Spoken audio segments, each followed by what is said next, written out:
The course of action should be for everyone to go online to the nationalpriorities.com site and look at what could be spent on education or health care in your community, but is instead being siphoned off to these wars.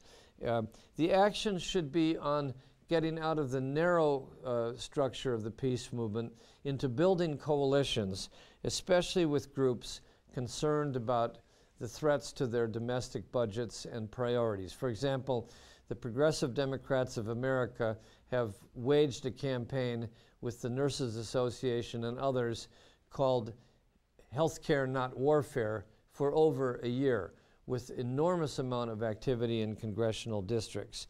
Then there's the pillar of the available troops. It's no secret that we are overextended militarily. Even during the Iraq War in 2007, the Baker-Hamilton Study Group warned that America's troops were at a breaking point. That problem has worsened. More deaths have occurred among active duty troops by suicide than combat deaths in Iraq and Afghanistan. So what do?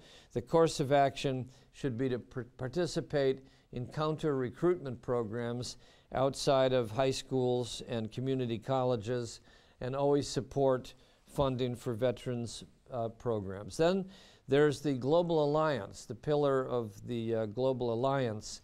The United States government is wary about going it alone. And if you look at the information coming out of NATO, they don't have an exit strategy, but they're heading for the exits.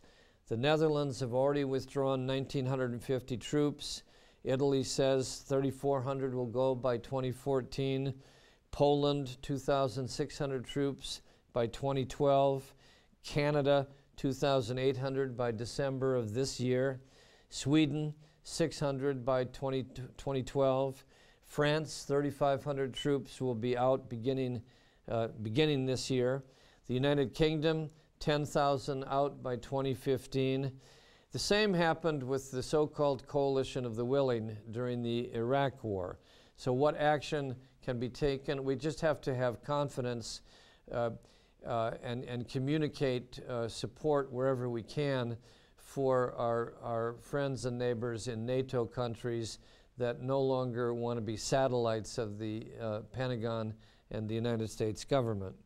And finally, the pillar of moral reputation means that we need to be working at a community level with our clergy in particular and our universities, because our government is squandering what reputation President Obama restored by its permission of torture and its funding and arming of torture units, prisons, dungeons in Iraq, the rest of it, and by civilian casualties.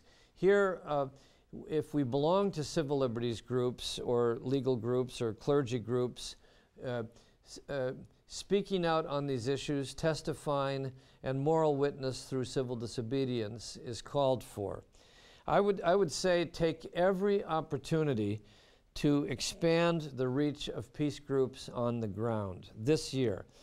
Consciously, little things, set out to double your membership. How many people feel very comfortable with the membership they have and never do any work to double it or triple it? We can consciously simply increase the size of local groups and coalitions.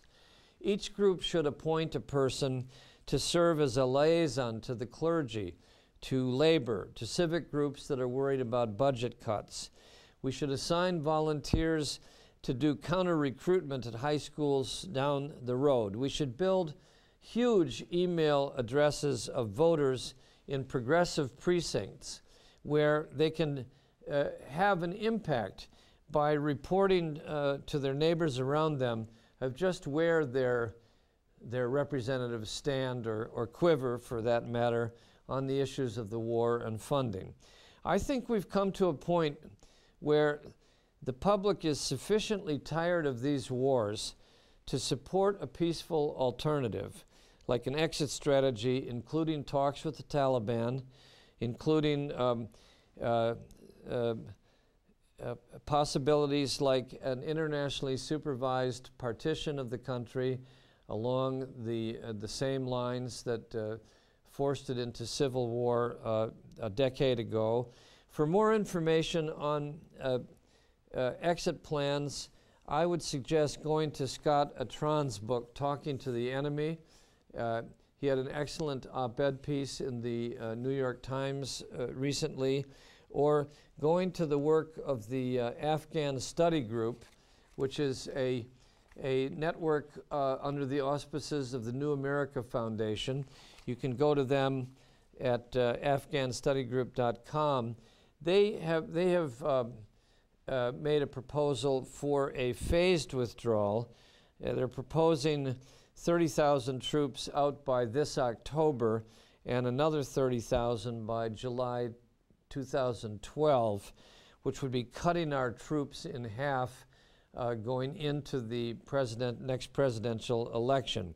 It may not be enough for most people in the peace movement, but it's a move in the right direction, and their position paper is well worth studying for its diplomatic proposals also.